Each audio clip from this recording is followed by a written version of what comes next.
로마서 10장 9절입니다. 내가 만일 내 입으로 예수를 주로 시인하며 또 하나님께서 그를 죽은 자 가운데서 살리신 것을 내 마음에 믿으면 구원을 받으리라.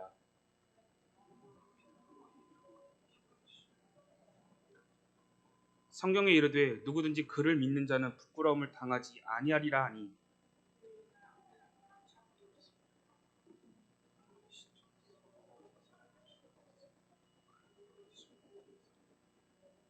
함께 읽습니다.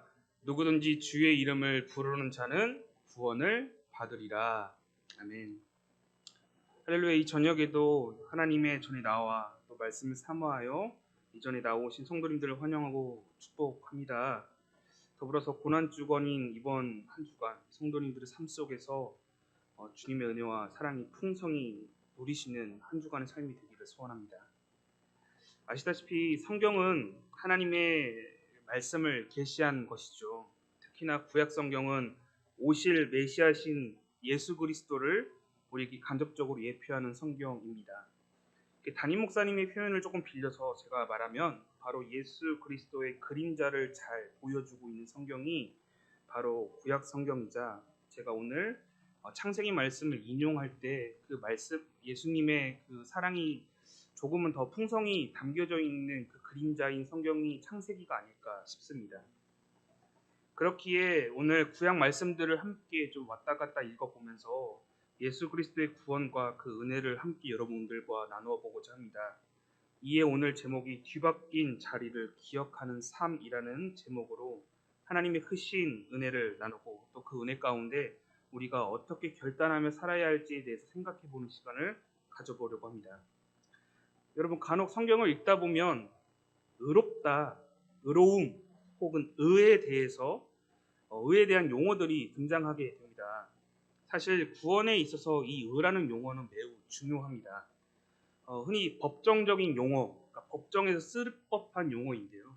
쉽게 말해 너의 죄가 없다, 무죄다 라고 법정에서 선언해 주는 것, 그것이 바로 의입니다.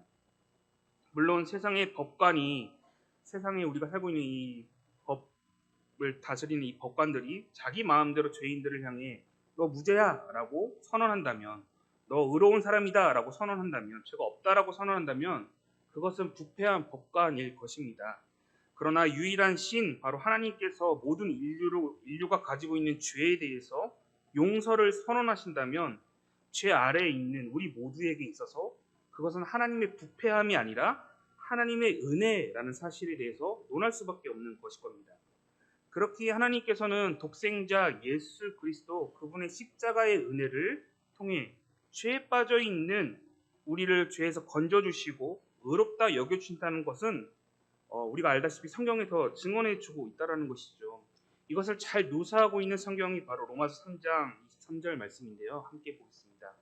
모든 사람이 죄를 범하였음에 하나님의 영광에 이르지 못하더니 그리스도 예수 안에 있는 성령으로 말미암아 하나님의 은혜로 값없이 의롭다 하심을 얻은 자 되었느니라 라고 성경은 우리에게 말해주고 있습니다. 결과적으로 하나님께서 자신의 독생자 예수 그리스도를 통해서 이 땅에 이루실 의로 인해서 사람들이 구원받을 수 있게 하셨다라는 것에 대해서 성경은 우리에게 말해주고 있다는 것입니다. 이것은 그 누구도 아닌 우리에게 값진 은혜이며 소망이 된다라는 어떠한 진리가 될 것입니다. 그렇게 예수님께서 의를 이루신다라는 것, 여러분께 의를 이룬다 이런 표현이 조금 어렵게 느껴질 수 있는데요. 앞서 말했듯이 의라는 것은 죄를 용서해 준다, 너의 죄가 무죄다라고 선언해 주는 것입니다. 그러니까 그렇게 이해하시면서 들으시면 조금 더 편할 것 같습니다. 그래서 의를 이루신다는 것은 사실 우리의 구원과 직결되어 있는 문제입니다. 다시 말을 바꿔서 해보면요, 우리의 구원과 직결된 문제를 위해 예수님께서는 무엇을 이루시기에 이 땅 가운데 오셨냐면 바로 의를 이루시기 위해 이 땅 가운데 오셨다는 것입니다. 이 땅에 오신 예수님께서 천국복음과 많은 구원의 사역을 이제 시작하시는 가운데 그분이 처음 이 의에 대해서 잠시 언급을 하시는데요. 구원의 사역의 처음과 끝에 의에 대해서 언급을 하실 때 예수님께서 이제 사역을 시작하기 전에 어떤 일이 있었냐면 세례 요한에게 세례를 받는 장면이 등장합니다. 그때 여러분 아시다시피 세례 요한이 예수님께 거부하게 됩니다. 어떻게 당신께 제가 세례를 베풉니까? 할 때 예수님께서 그에게 무엇이라고 말씀하시냐면 허락하라, 이를 통해 모든 의를 이루기 위한 것이다 라며 자신의 사역에 있어서 의를 이루기 위한 것임을 밝혀 알려주신다는 것이죠. 그리고 대속의 정점인 우리의 죄를 사해 주시는 그 정점의 사건 바로 무엇입니까? 십자가. 그 위에서 숨지실 때 예수님께서 무엇이라고 말씀하십니까? 다 이루었다. 하나님의 은혜, 값없이 의롭다 하심을 얻은 그 의를 모두 십자가에서 이루었다라고 예수님께서 그 십자가 위에서 우리에게 선언하시며 그분의 사역의 처음과 끝을 무엇라고요? 의를 이루었다. 의를 이루시기 위해 이 땅 가운데 왔음을 우리에게 알려주신 것이죠. 그만큼 우리의 구원에 있어서 의는 매우 중요한 것입니다. 예수님께서는 이처럼 모든 죄인들에게 있어서 의로움, 바로 너희는 죄가 없다라고 하나님의 값없는 은혜에 대한 선언이 정말 우리에게 중요한 것이죠. 그런데 스스로 행실과 자신의 행위 가운데 나는 의롭다고 여기는 자들, 그런 무리들이 있었습니다. 분명 우리가 알다시피 죄가 이 땅 가운데 침범한 이후로 그 어떠한 피조물도 의롭다고 여겨질 만한 것은 하나도 없다는 사실 여러분 다 알고 계실 것입니다. 그럼에도 불구하고 자신들이 의롭다 여기며 자신들의 행위를 가지고 자랑하는 자들이 있었습니다. 누구냐? 바리새인이었습니다. 바리새의 의미는 구별되다라는 의미를 가지고 있습니다. 그러니까 자신들은 구별됐다, 자신들은 의롭다라고 스스로 여겨지는 자들이었습니다. 그런 자들, 예수님께서 그들을 향해 어떻게 말씀하셨습니까? 그들의 교만함에 대해서 책망하시며 꾸짖으셨습니다. 사실 여러분, 바리새인만큼 십계명이나 어떤 하나님이 주신 율례와 규례, 율법을 지키는 자들, 사실 바리새인만큼 잘 지키는 자들은 없었습니다. 그들은 정말 구별된 삶을 살고 있었습니다. 누가 봐도 타인의 모범이 되며 정말 율법을 잘 지키는 자들이었습니다. 실제로도 정말 잘 지키던 자들이었습니다. 그런데 단 하나, 오직 하나님의 의를 통해서만 구원을 받을 수 있는데 그들은 자신의 행위를 통해서 하나님 앞에 교만함을 드러냈기에 예수님께 끊임없이 책망받은 것이죠. 좋게 말해서 교만함에서 책망을 받은 것이지, 나쁘게 말하면 그들은 여전히 외적으로는 의를 행한다고 말하지만 하나님 앞에는 죄를 범하고 있었다는 것입니다. 아시다시피 바리새인들은 율법을 통해 자신들의 무기인 그 율법을 통해 예수님을 공격했습니다. 그러나 율법의 마침이자 완성자가 되시는, 그리고 율법보다 그 위에 계시는 그 예수님께는 상대가 될 수 없었죠. 그렇기에 예수님께서는 마태복음 5장에서 십계명에 대한, 그러니까 팔복 얘기 후에 십계명에 대해서 잠시나마 예수님께서 설명해 주시는 장면이 나오는데, 그때 바리새인들은 물론 이 산상수훈을 듣기 위해 모여있는 자들에게 이렇게 말씀하십니다. 내가 율법을 폐하러 온 것이 아니라 완전하게 하려 함이다 라면서 예수님을 바라보는 모든 이들 앞에서 마태복음 5장 20절 이렇게 선언하십니다. 내가 너희에게 이르노니 너희의 의가 서기관과 바리새인보다 더 낫지 못하면 결코 천국에 가지 못한다. 너희의 의가 그들보다 낫지 못하면 절대로 천국 가지 못한다라며 말씀하십니다. 여러분들 이렇게 말 들으니까 조심스럽죠. 나는 천국 못 가나? 네, 그런 의미가 아닙니다. 앞서 말했듯이 예수님께서는 바리새인들처럼 어떠한 태도나 행위를 바르게 하여 남들에게 모범이 되고 궁극적으로 그런 모습으로 하나님께 나아가는 것, 여기에 구원이 있다고 예수님께서 설명하는 것이 아닙니다. 바리새인보다 나은 의가 있어야 한다는 것은 무엇이냐면 하나님을 제대로 믿는 믿음을 예수님께서 말하고 있는 것이죠. 바로 나의 행위와 태도를 바르게 하고요, 사람들이 보기에 의롭다 여겨지는 삶, 조금 전에 의롭다의 의미가 무엇입니까? 법정적인 의미로 죄가 없다고 선언받는 것입니다. 그러니까 바리새인처럼 바른 행실을 하고 그들처럼 바른 행동을 한다고 해서 죄가 없어질 수 있다는 그 믿음은 잘못된 것이다 라고 예수님께서 바로잡아 말씀해 주시는 것입니다. 그리고 오직 하나님의 은혜만이, 하나님이 허락하신 의를 통해서만 구원이 있다라고 지금 예수님께서는 가르쳐 밝히 알려주고 계시는 것이죠. 믿음이 필요하다라는 것에 대해서 말씀해 주시는 것입니다. 그런데 놀랍게도 바리새인과는 다르게 하나님을 전적으로 믿는 믿음으로 의롭다고 여겨진 인물이 창세기에서 등장하게 됩니다. 여러분, 믿음하면 떠오르는 창세기 인물 누구죠? 힌트 4글자입니다. 이 정도면 많이 들었습니다. 누구죠? 아브라함입니다. 네. 믿음의 조상 아브라함입니다. 로마서 4장 1절부터 3절에 대해서는 이 아브라함에 대해서 이렇게 말해주고 있는데요. 그런즉 육신으로 우리의 조상인 아브라함이 무엇을 얻었다 하리요? 만일 아브라함이 행위로서 의롭다 하심을 받았으면, 이 행위로서는 앞서 말했듯이 바리새인처럼 자신이 행동을 통해서 의롭다 여김을 받으면 이렇게 구원을 받을 수 있다라고 생각하는 그 행위를 말하는 겁니다. 아브라함이 행위로서 의롭다 하심을 받았으면 자신에게 있어서는 자랑이 되겠지만 하나님 앞에서는 자랑할 것이 아니다. 성경이 무엇을 말하느냐? 아브라함이 하나님을 믿음에 뭐라고요? 하나님을 믿음에 그것이 그에게 의로 여겨진 바 되었다라고 성경은 우리에게 증언해 주고 있습니다. 죄가 없다고 선언되었다라는 것은 바로 하나님 앞에서 의롭다 여겨주심을 받는 것 외에는 방법이 없다라는 것에 대해서 우리에게 밝히 알려주고 계신다는 것이죠. 그렇게 성경이 말하는 바 아브라함은 하나님을 믿음에 그 믿는 믿음으로 말미암아 의롭게 여겨졌다라고 성경은 말해주고 있습니다. 하나님을 믿었을 뿐인데 그를 옥죄고 있던 죄가 이제 죄가 없게 여겨지게 되었다라고 선언되고 있는 것이죠. 누구 앞에서요? 하나님 앞에서 죄가 없다고 선언되는 그 은혜를 입게 되었답니다. 바로 의롭게 죄가 없다, 너 무죄다라고 선언되는 그 의로움을 받음으로 인해서. 근데 그 의로움이 무엇을 통해서 됐다고요? 믿음.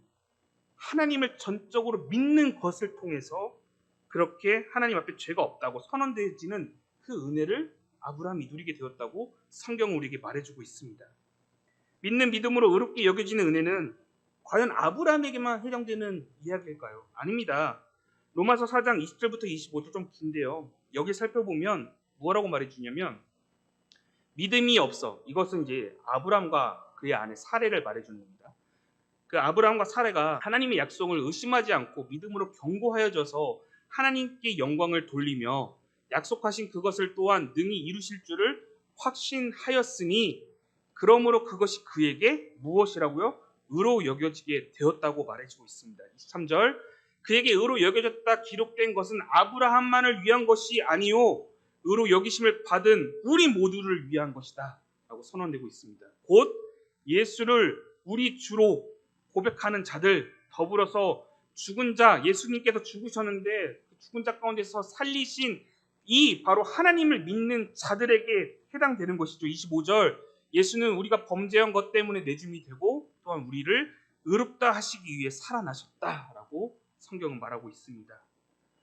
바로 하나님을 더욱 신뢰하며 하나님을 더욱 믿으며 예수 그리스도께서 우리를 위해서 대신 죽으셨다라는 사실 그리고 그 예수님을 하나님께서 살리셨다라는 것을 믿는 것 그런 믿음을 가진 것 그런 믿음을 가진 이들에게 무엇이라고 의롭다고 여겨주신다고 성경은 말해주고 있다는 것입니다. 의심치 않고 하나님을 더욱 신뢰하며 마음을 견고하게 하나님을 자신의 마음에 두고 하나님께서 하신 일들에 대해서 기대하고 영광을 돌리는 것은 물론이거니와 하나님께서 반드시 이 모든 것들을 이루신다라는 것을 확신하는 그 아브라함에게 죄가 없다고 선언된 그 의가 있었다라는 것이죠. 동일하게 그 아브라함만을 위한 것이 아니라 믿는 우리에게도 동일하게 있다라는 것입니다. 그렇게 우리 역시 예수를 나의 구원자로 고백하고 예수를 살리신 이가 바로 하나님이심을 믿는 그 믿음이 우리에게 있어야 한다는 사실입니다. 그렇게 우리 사랑하는 성도님들 삶 가운데서 이러한 믿음이 있기를 소원합니다. 예수님이 나의 구원자이시다. 그리고 그 예수님을 하나님께서 살리셨다. 이것을 믿는 우리 성도님들이 되시기를 소원합니다. 사랑하는 성도 여러분, 예수 그리스도께서 우리의 구원자라는 사실을 믿으셔야 합니다. 하나님께서 예수 그리스도를 살리시고 그 하나님의 완전한 의를 이루셨다는 사실을 믿으셔야 합니다. 그렇게 되어야 그 믿음으로 인해서 우리 역시도 가진 것 없는 우리 역시도 하나님 앞에 불쌍한 우리 인생이 하나님 앞에 의롭다고 여겨지게 되는 것입니다. 죄가 없다고 선언받게 되는 것이죠. 우리는 의롭지는 않으나 하나님께서 의롭다 칭해짐을 통해 구원이라는 단어를 이제 목격할 수 있게 되는 것이고요. 생명의 자리로 나아가게 되는 것입니다. 바로 죄가 없다고 선언되는 그 과정 가운데 사실 무엇이 있냐? 십자가의 은혜가 담겨져 있다는 사실을 우리는 기억해야 하는 것이죠. 성도 여러분, 오늘 제목이 무엇이죠? 제목 한번 띄워주시겠습니까? 제목이 바로 뒤바뀐 자리를 기억하는 삶이라는 제목입니다. 우리의 죄와 사망의 권세의 자리에 놓여있던 우리가 하나님의 통치와 생명, 구원의 자리로 이동하게 되었습니다. 누구를 통해서? 예수님을 통해서요. 여러분 이 사실 믿으십니까? 그렇다면 제가 이 제목이 조금 잘못된 것 같습니다. 뒤바뀐 자리를 기억하는 게 아니라 예수님을 통해서 이동하게 된 그 자리를 기억하는 삶이라고 제목이 되어야 하는데 오늘 제가 말한 이 제목은 조금 이상한 것 같습니다. 잘못 적은 것처럼 보이나 사실은 이 안에 담겨져 있는 은혜가 있습니다. 여러분 뒤바뀌다라는 의미 알고 계시죠? 어떤 물건과 어떤 물건이 서로 바뀌는 것을 뒤바뀌다라고 표현하죠. 제가 지금 이 표현이 맞게 사용하는 것입니까, 여러분? 맞죠? 네. 이동하다는 것은 어떤 물건이 움직이는 것을 이동하다는 것이고, 뒤바뀌다는 것은 두 물건이 서로 자리를 바꾸는 것을 뒤바뀌다라고 쓰는 용어. 여러분 맞죠? 네. 그렇기에 오늘 저는 이 뒤바뀌다라는 용어를 사용했던 이유는 바로 우리가 의롭다고 칭해지는 이 과정 가운데 바로 예수님과 우리와의 자리가 뒤바뀌었기 때문에 이렇게 표현한 것입니다. 네. 좀 불충하게 들리나요? 예수님과 우리와의 자리가 바뀌었다. 그런데 이러한 모습에 대해서 창세기 22장은 너무나도 잘 묘사하고 있습니다. 창세기 22장에는 어떤 모습이 담겨져 있냐면 바로 아브라함이 이삭을 모리아산으로 끌고 가서 하나님께 바치는 장면이 등장하고 있는 본문이 창세기 22장의 본문입니다. 성도님들, 이 아브라함이 이삭을 바치는 이 장면들 여러분 다 잘 알고 계시기에 제가 한번 질문해 보겠습니다. 1차적으로 당시 하나님께서 당시의 제사를 드린 이유가 무엇입니까, 여러분? 그러니까 과거 구약 때 오늘을 살아가는 우리는 예배를 드리지만 과거에 왜 제사를 드렸습니까? 다름이 아니라 바로 사람이 죄로 인해서 하나님께 나아갈 수 없기에 화목제물 곧 정결한 짐승이 사람 대신 생명의 피를 대신 흘려줘야 하나님께 나아갈 수 있기 때문에 그렇게 제사를 지낸 것입니다. 임시적이지만 짐승이 피를 흘려야 했습니다. 본디 피를 흘려 값을 치러야 하는 존재는 사실 우리 인생들인데 하나님께서는 그 인생들을 피를 흘리게 하지 않으시고 짐승이 대신 피를 흘려 하나님께서 우리 인생들과 마주하기 위해 그렇게 임시 방편으로 우리에게 은혜의 자리를 허락하신 것이죠. 그렇기에 다시 바꾸어 그렇다면 아브라함이 하나님께 제물을 드리기 위해선 동물을 드렸어야 했는데 지금 이삭을 드린 것 이상하게 느끼지만 사실은 그 자리에 우리 인생들이 그 죽음의 자리 가운데 사실은 누워 있어야 한다는 것이죠. 이해 가십니까, 여러분? 사실 지금 동물들이 그 제사의 죽음의 자리에 놓여 있었지만 사실 그 죽음의 자리에 위치할 사람들은 바로 우리라는 것입니다. 사실 아브라함이 칼을 끄집어내어 이삭을 죽이려는 그 가정 가운데 놓여 있는 그 자리, 그 잔인한 죽음의 자리에 사실 우리가 있어야 하는 자리가 그 죽음의 자리인 것이죠. 그런데 이 죄의 문제, 죄 해결할 수 없는 그 영원한 사망을 해결할 수 없는 우리에 대해서 하나님께서는 은혜를 베푸시고 강권적인 자비를 통해서 그 죽음의 자리에서 어떻게 하셨죠? 이삭을 어떻게 하셨죠? 여러분 아시지 않습니까? 아브라함아 하면서 아브라함을 부르셔서 이삭에게 칼을 대지 못하게 하시고 그 죽음의 자리에서 돌이켜 생명의 자리로 옮기셨죠. 우리 역시도 그러한 은혜를 경험했는데 그렇다면 이 죽음의 자리에 누가 놓여지게 되었습니까? 바로 준비된 어린 양. 그렇기에 우리가 생명의 자리로 옮겨지는 대신 바로 예수 그리스도 그 어린 양이 죽음의 자리로 우리와 자리를 맞바꾸신 것이죠. 생명의 자리로 갈 능력도 없고 그렇게 신분도 되지 못하는 이 인생들을 향하여 예수 그리스도 그 어린 양이 대신 우리를 위해 죄를 가리우시고 의롭다 여겨지는 그 은혜를 선포하시기 위해 여호와 일에 준비된 어린 양으로서 그분께서 스스로 그 죽음의 자리에 순종하셨다는 것입니다. 사랑하는 성도 여러분, 이런 귀한 은혜가 여호와 일에 준비가 되어져 있었답니다. 여러분, 이런 사실이 너무나도 놀랍지 않으십니까? 갑자기 하나님께서 필 받으셔가지고 내가 사람을 구원해야겠지라고 하신 게 아니라 원래부터 우리를 구원하시기 위해서 태초부터 준비하고 계셨답니다. 여러분, 이게 놀라운 사실인 것입니다. 그저 하나님이 자신의 마음대로 우리를 구원하고 싶어서 내가 이때 구원해야겠다라고 마음먹은 게 아니라 처음부터 우리 한 영혼 인생들을 기억하시고 구원하기 위해서 어떻게 하셨다고요? 준비하셨다고요. 사랑하는 성도 여러분, 이런 귀한 은혜 하나님께서 준비하셨고요. 이런 과정과 이런 환경 속에서 하나님은 한 가지를 아브라함에게 그리고 오늘 살아가는 우리에게 질문하십니다. 한 가지를 요청하시는데요. 그것이 무엇입니까?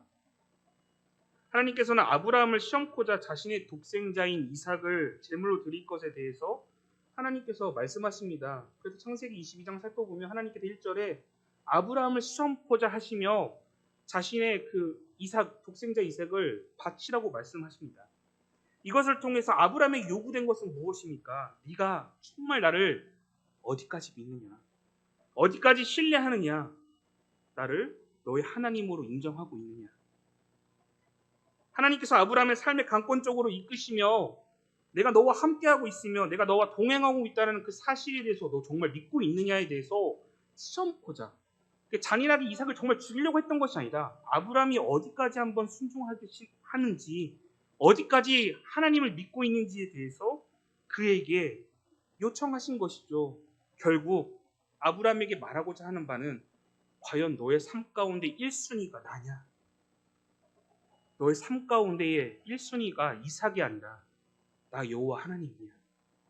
이것에 대해서 하나님께서는 아브라함에게 질문하셨고 요청하셨습니다. 그렇게 앞서 보았던 로마서 4장 20절 다시 한 번 더 볼 텐데요.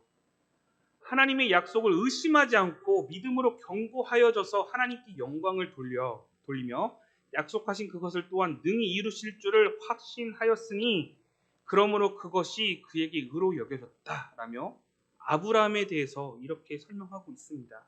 아브라함은 의심하지 않고 하나님을 끝까지 신뢰했다. 그리고 그것이 그에게 의가 되었다. 그에게 이것이 그 믿음이 의롭다 여겨지는 그 의가 되었다라고 성경은 말하고 있는 것이죠. 사랑하는 성도 여러분, 물론 사람의 시선으로 판단해 보면 이해가 되지 않는 부분이 있습니다. 기껏 주신 아들을 어떻게 아들을 제물로 바치라고 하는 것인가? 끔찍하게 보일 수도 있습니다. 자신의 하나밖에 없는 이삭, 그 아들을 달라고 하신 것은 어떻게 생각해 보아도 절대로 이해할 수 없어 보이는 것 같습니다. 그런데 이 이해할 수 없는 이것을 하나님께서는 하셨다고요. 이해할 수 없는 독생자를 자신은 내어주셨다고요. 누가요? 하나님께서. 우리가 아브라함을 보면서 하나님 이해할 수 없습니다. 왜 독생자를 달라고 하십니까? 그런 무리한 요청을 하십니까? 이해가 가지 않습니다.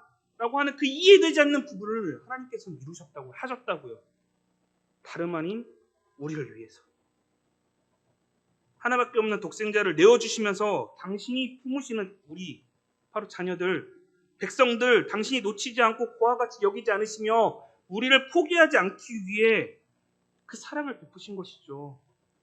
죄로 더럽혀진 우리를 향해서 너 더럽고 죄인이지만 내가 그럼에도 불구하고 너를 의롭게 여겨주겠다. 너 의롭다. 내가 비록 더럽고 죄가 많으나 그래도 나는 너를 사랑한다. 너를 죄 없다고 내가 말해주고 싶다. 그렇기에 그 십자가의 고통까지도 감수할 수 있다. 라며 하나님께서는 그 어려운 길을 선택하신 것이죠. 우리가 이해할 수 없습니다라고 말해지는 그 부분을 하나님은 그 이해할 수 없는 것을 이용하셔서 자신의 사랑을 우리에게 완벽하게 재현하셨다고. 이것이 하나님께서 우리에게 보여주신 그 사랑의 무게인 것 같습니다. 그렇기에 하나님께서는 죽음의 자리에 선 우리와 예수 어린 양의 자리를 바꾸셔 우리를 생명의 자리로 인도하셨습니다. 그분은 십자가라는 죽음의 자리에서 우리의 죄와 함께 죽어 주셨습니다. 우린 그분을 인해서 생명을 얻게 된 것이죠. 그렇기에 우리의 구원의 확신, 죄의 용서함이 선언되는 그 의를 우리는 의심할 필요가 없는 것이죠. 예수님께서 그 모든 것을 십자가에서 이루어 주셨기 때문입니다. 그렇기에 오늘 로마서 본문 10장 9절에서 10절 친절하게도 우리는 이러한 행위를 통해서 그 의롭다 하심을 입게 되는데요. 제가 읽겠습니다. 네가 만일 네 입으로 예수를 주로 시인하며 또 하나님께서 그를 죽은 자 가운데서 살리신 것을 내 마음에 믿으면 구원을 받으리라. 사람이 마음으로 믿어 의에 이르고 뭐라고요? 그러니까 우리의 행위와 행동으로 의에 이르는 것이 아닙니다. 구원에 이르는 것이 아닙니다. 나에게 행하신 예수님을 믿음으로 인해서 우리가 그것을 마음으로 믿는 것을 인해서 그리고 입으로 시인하는 것을 통해서 고백하는 것을 통해서 어디에? 구원에 이른다 라고 친절하게 성경은 우리에게 말해주고 있습니다. 사랑하는 성도 여러분, 그럼에도 불구하고 사실 가끔 흔들리지 않으십니까? 종종 흔들릴 때 있지 않으십니까? 저는 그렇습니다. 저는 이런 사실을 믿음에도 불구하고 이렇게 매일의 삶 가운데서 흔들릴 때가 너무나도 많습니다. 시험 받을 때도 많고요. 분명히 내가 잘못한 것임에도 불구하고 내가 잘했다라고 말하고 싶은 그런 욕심들, 욕망들이 제 안에 꿈틀거리고 있습니다. 어느 때에는 거짓말도 하고 싶고요. 어느 때에는 하나님, 오늘 한 번만 좀 그냥 제가 하고 싶은 대로 하면 안 될까요? 라면서 좀 하나님의 그늘 아래 벗어나고 싶어하는 그런 욕망들이 제 안에서 슬금슬금 올라올 때가 너무나도 많습니다. 여러분 종종 그런 모습들 없으십니까? 저만 나쁜 놈입니까? 네.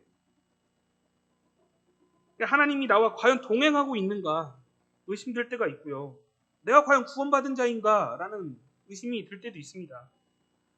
내 삶이 돌이켜보면 분명히 나는 하나님을 믿고 있기에 예수 그리스도를 내가 시인하여 고백하고 있기에 난 구원받은 자가 많으신데 나의 삶은 구원받은 자의 삶 같지가 않기에 내가 과연 구원을 받았는지 의심되고 불안이 찾아오고 과연 확신이 들지 않을 때가 종종 우리 삶 가운데 있다는 것이죠.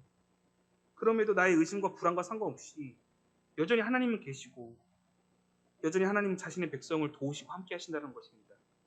그렇다면 왜 우리에게 이런 불안한 생각 찾아오게 되는 것일까요? 그것은 제가 앞서 로마서의 말씀을 통해서 답을 보았습니다. 바로 예수를 나의 마음으로 믿고 입술로 시인해야 하는데 우리는 어느 순간 머리로 믿고 머리로 생각하는 것에 멈춰 있을 때가 너무나도 많다는 것이죠. 이 세상은 예수 그리스도 모르는 사람 아무도 없습니다. 이 사회 가운데 예수 그리스도를 모르는 분들 아무도 없습니다. 그런데 왜 이 시대는 예수가 조롱받는 시대가 된 것일까요, 여러분?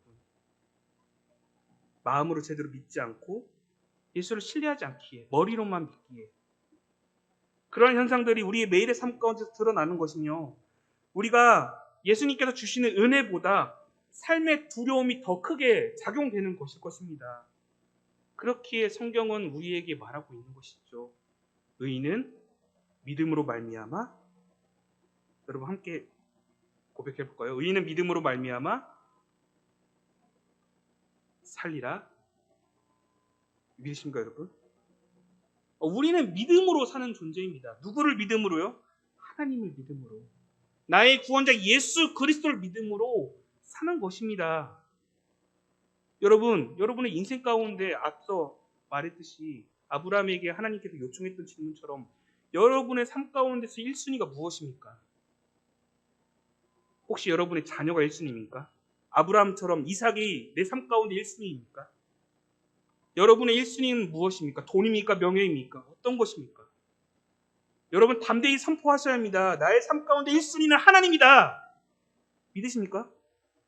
이게 선언되지 않으면 안 되는 것입니다. 하나님이 내 삶 가운데 1순위라고 선언되지 않으면 아브라함을 향하신 하나님의 믿음의 시험이 이해가 되지 않는 것이죠. 그저 하나님 잔인하게 보이시는 분처럼 느껴질 뿐입니다.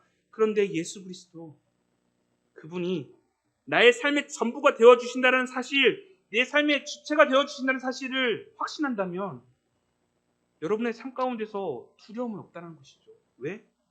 예수 그리스도께서 늘 함께 임마누엘 동행해 주시기에 두려울 게 하나도 없다는 것입니다. 그렇게 우리에게 필요한 것은, 이 고난 주간에 살아가는 우리에게 필요한 것은 단 하나, 믿음입니다. 무엇을 믿는 믿음? 예수 그리스도를 믿는 믿음, 그리고 예수 그리스도를 살리신 그 하나님을 믿는 믿음. 그 믿음을 통해 우리는 오늘 또 죄가 많고 더럽고 다른 사람들에게 욕 먹는 그런 입장이 있을지라도 우리를 불쌍히 여기시는 그 하나님께서는 그럼에도 내가 너를 의롭다 여겨주겠다. 의롭지 못한데도 불구하고, 너 더러운데도 불구하고 내가 알지만 내가 너 오늘 또 의롭다 여겨주고 내가 오늘 또 너를 사랑한다. 내가 너와 함께하고 있다. 네가 네 삶을 알듯이 나도 너의 삶에 대해서 너무나도 잘 알고 있다. 너 더럽고 추악하고 추잡한 죄가, 아니 죄덩어리인 거 내가 다 알고 있다. 그런데 내가 포기할 수 없기에, 너를 포기할 수 없기에 십자가를 통해, 단 한 번도 너를 포기한 적 없기에 십자가를 통해 그 사랑을 이룬 거다 하며 우리에게 말씀하고 계신 것이죠. 여러분, 우리는 매일의 삶 가운데서 도전받을 일이 많고요, 하나님의 부르심의 자리에 서게 될 일들이 너무나도 많습니다. 어느 때는 그 부르심이 이해가 되지 않을 때도 있을 겁니다. 우리의 삶을 실천하는 모습 가운데 하나님 왜 나한테 이러시지?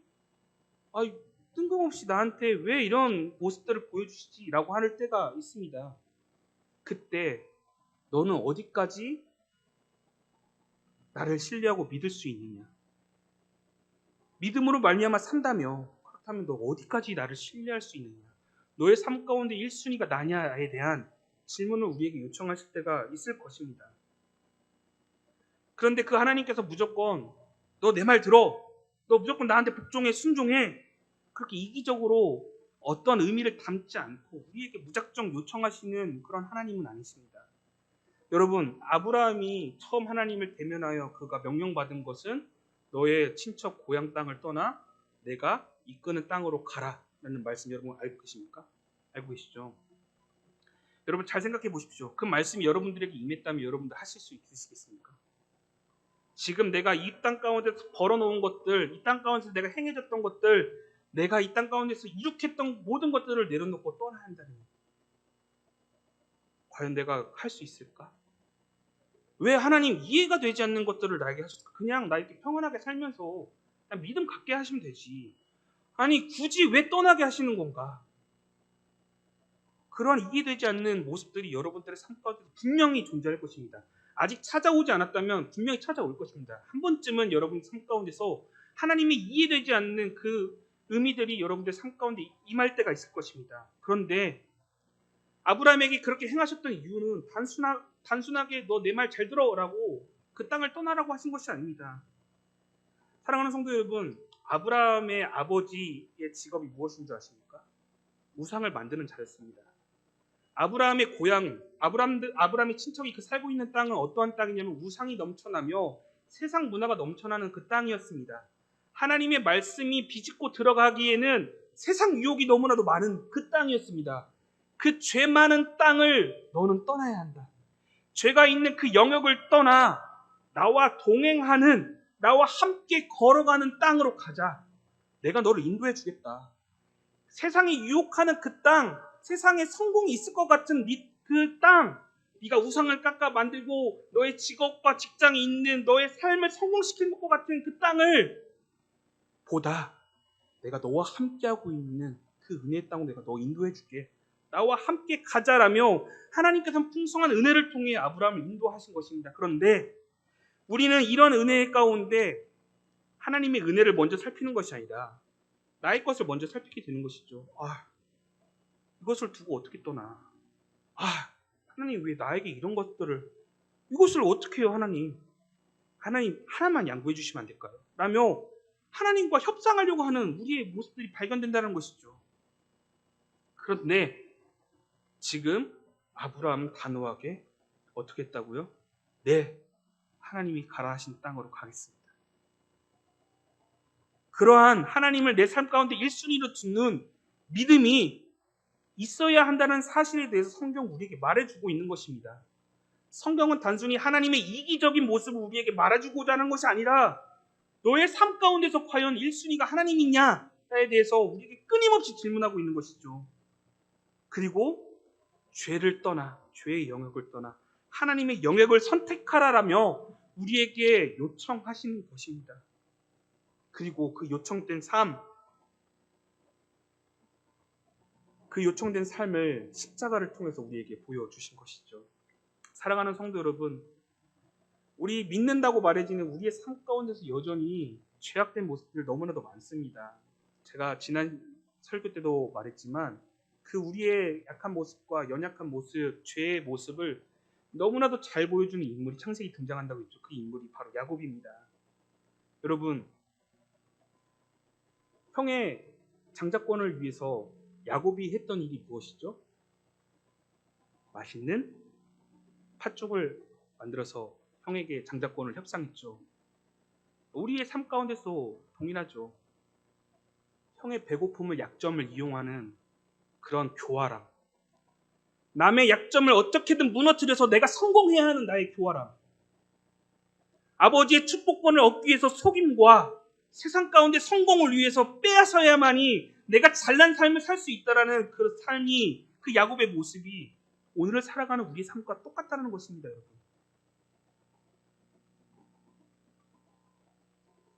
야곱은 매일의 삶 가운데서 하나님의 부르심이 있었습니다. 야곱아, 베델로 가자. 하나님의 부르심이 있었음에도 불구하고 앞에서는 네 라고 말했지만 뒤에서는 그의 마음을 하나님께 집중하지 않았습니다. 앞서 말했지만 외삼촌의 집에서 20년 동안, 그리고 하나님의 명령을 받아 베델로 간다 해놓고서는 세겜 땅에서 10년 동안 거주하며 무려 30년 동안 베델로 가라고 하는 그 하나님의 부르심에 그는 불순종하였습니다. 그렇다면 만약에 여러분이 하나님이라면 이 야곱 어떻게 하시겠습니까? 저 같았으면 바로 버렸을 것 같습니다. 30년 동안 기다려줬는데, 여러분, 우리가 성경으로 얘기하니까 30년이 쉽지, 여러분 1년만 참아주는 건 또 정말 벅찬 건데 30년을 참아준다는 것은 이건 말이 안 되는 것입니다. 그 말도 안 되는 것을 하나님께서는 기다려주셨다고요. 그런데 그 기다림을 오늘을 살아가는 우리 역시 동일하게 기다려주신다고요. 하나님의 의롭다고 여겨지기에 칭함을 받았지만 그 삶을 우리가 똑바로 살지 못하고 죄인된 삶 가운데서 여전히 허덕이는 그 삶을 하나님께서는 너 버릴 거야 라고 하지 않으시고 계속 기다리신다고요. 왜요? 사랑하니까. 내가 너를 고아와 같이 버리지 않을 거기에, 내가 너 한 번도 포기하지 않을게. 이 30년이 문제가 아니라 내 평생을 값서더라도 넌 내 자녀이기에 한순간도 너를 포기할 수 없다라며 야곱을 기다리신 것처럼 우리의 삶 역시도 기다려 주신다는 것이죠. 의롭게 칭함을 받은 우리 역시도 매일의 삶 가운데서 무너지는 그 순간 우리가 구원의 확신이 흔들리고 믿음이 흔들릴지라도 우리가 무엇을 바라보며 하나님께서 여전히 우리를 기다리고 계신다. 우리가 믿음이 흔들린 그거와 상관없이 하나님께서 기다려주신다. 그게 진리입니다. 그것을 바라보고 우리가 살아가야 하는 것이죠. 사랑하는 성도 여러분, 창세기 32장 28절에는 야곱의 이름이 바뀌는 장면이 등장합니다. 그가 이르되 내 이름을 다시는 야곱이라 부를 것이 아니요 이스라엘이라 부를 것이니 이는 네가 하나님과 사람들과 겨루어 이겼다 라며 여러분이 알고 계신 그 이스라엘 민족의 이스라엘 이름을 가지게 됩니다. 여러분 잘 보십시오. 여러분, 하나님을 겨루어 이겼답니다. 이게 이해가 가십니까? 하나님을 겨루어 이길 상대가 어디 있습니까? 하나님을 겨루어 이길 상대가 어디 있습니까? 그런데 왜 하나님께서 이렇게 우리에게 말씀하시죠? 하나님께서 우리를 사랑하셔서 저 주셨다고 말씀하시는 겁니다. 내가 너를 사랑해서 내가 양보해 주겠다. 양보해 주어서 내가 사랑하여 양보해 준 그 이름, 내가 사랑해서 너와 함께했던 그 이름. 야곱이라고 형의 발꿈치를 붙잡아 남을 넘어뜨리는 그 거짓된 삶에서 이제는 바꾸어 나의 양보와 나의 사랑을 마음껏 누리는 그 이름, 이스라엘. 이제 너희 이름도 야곱이 아니라 하나님과 동행하는 그 이스라엘로 바꾸겠다 라고 우리의 삶 가운데서 말씀하시는 것이죠. 그렇게 사랑하는 성도 여러분, 성경에 나와 있는 많은 이스라엘의 의미는 사실은 정말 이스라엘 유대 민족을 가리키는 것이 아니라 오늘 또 살아가는 믿음을 가진 자들, 하나님 언약 안에 있는 자들을 향해서 말씀하시는 것이죠. 그렇기에 하나님께서는 무너지는 우리 인생들, 의롭다고 인침받은 그 인생들, 그럼에도 불구하고 흔들리는 믿음 가운데 있는 그 불쌍한 인생들을 향해서 흔들리지 마라. 내가 오늘도 너를 이스라엘로 부르겠다. 나의 사랑을 듬뿍 받는 그 이름으로 내가 너를 바꾸겠다라는 우리의 삶을 그 어떠한 인생보다도 소중하게 다뤄주시는 분이 계신다는 사실을 여러분 기억하셔야 합니다. 그렇기에 이사야 41장 14절 이런 불쌍한 인생들을 향해서 이렇게 말하시는 거죠. 이 버러지 같은 인생들아, 이 버러지 같은 너희 야곱들아, 비참한 삶을 살고 있는 야곱들아, 그럼에도 불구하고 그 비참한 삶을 내가 돌이켜 나의 사랑을 듬뿍 받는 이스라엘아, 너희 인생들아 두려워하지 마라. 내가 너를 도울 것이며 너의 구원자, 구속자가 바로 이스라엘의 거룩한 자 여호와이다. 잊지 마라. 한 번도 너를 버린 적 없다. 너를 책망할지라도 너를 버린 적 없다. 너의 믿음이 확신이 흔들린 것과 상관없이 너를 내가 여전히 사랑하고 있다라고 성경은 끊임없이 우리에게 말해주고 있는 것이죠. 그러면서 이사야 43장 1절 야곱으로 대변되는 우리에게 이렇게 말씀해 주십니다. 야곱아, 너희 인생들아, 너를 창조하신 여호와께서 지금 말씀하시니라. 이스라엘아, 변함받은 너희 인생들아, 너를 지으신 이가 말씀하시느니라. 너희는 두려워하지 말라. 내가 너를 구속하였고 내가 너를 지명하여 불렀나니 너는 누구의 것? 하나님의 것이다. 사랑하는 성도 여러분, 너는 내 것이다 라고 선언하시기 위해 오늘 제가 장황하게 말했지만 단 한마디, 너는 내 것이다 인침하기 위해 독생자 예수 그리스도를 이 땅 가운데 보내셔서 십자가의 사랑으로 우리를 붙드셨습니다. 여러분, 이러한 사실을 믿으십니까? 여러분, 곧 부활절입니다. 부활절이 무엇입니까? 예수님께서 죽으실 때 우리의 모든 죄와 함께 죽으셨고, 그리고 예수님께서 하나님을 통해 살아나심을 통해 우리 역시도 예수님과 함께 살아나게 된 새 사람으로 일어나게 된 귀한 날이 선포되는 날입니다. 이 날을 앞두고 우리는 있습니다. 그런데 여러분, 혹시 여러분은 이 귀한 은혜를 나누기 전에 여러분의 마음은 어떠십니까? 예수님께서 나를 위해 죽으셨다는 그 사실이 여러분 믿으십니까? 한번 더 질문해 보겠습니다. 여러분, 이렇게 믿음을 아멘 해주십시오. 여러분들을 위해서 예수 그리스도께서 십자가에 지셨다는 사실을 여러분 믿으십니까?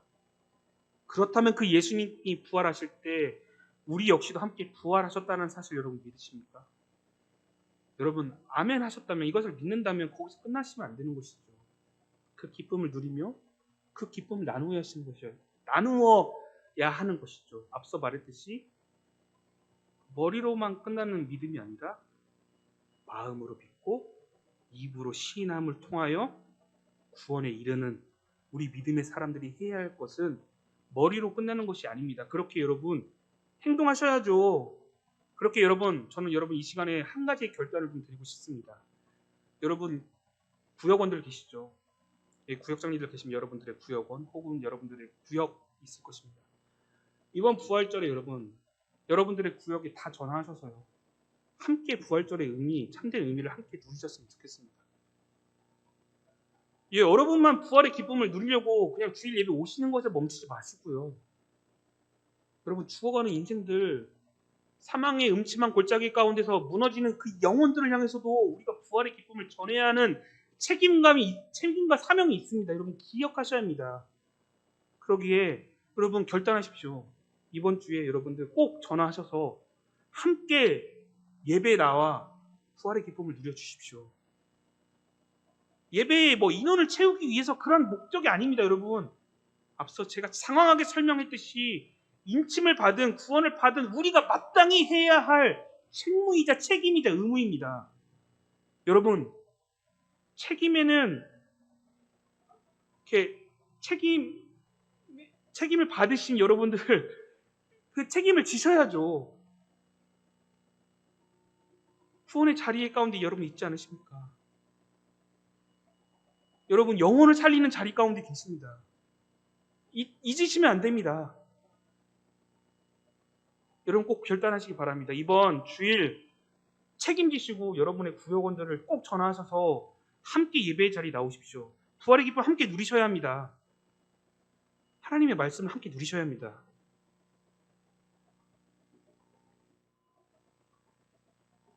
그럼 귀한 결단을 하시는 우리 나곤교회 성도님 되시기를 소원합니다. 함께 기도하겠습니다.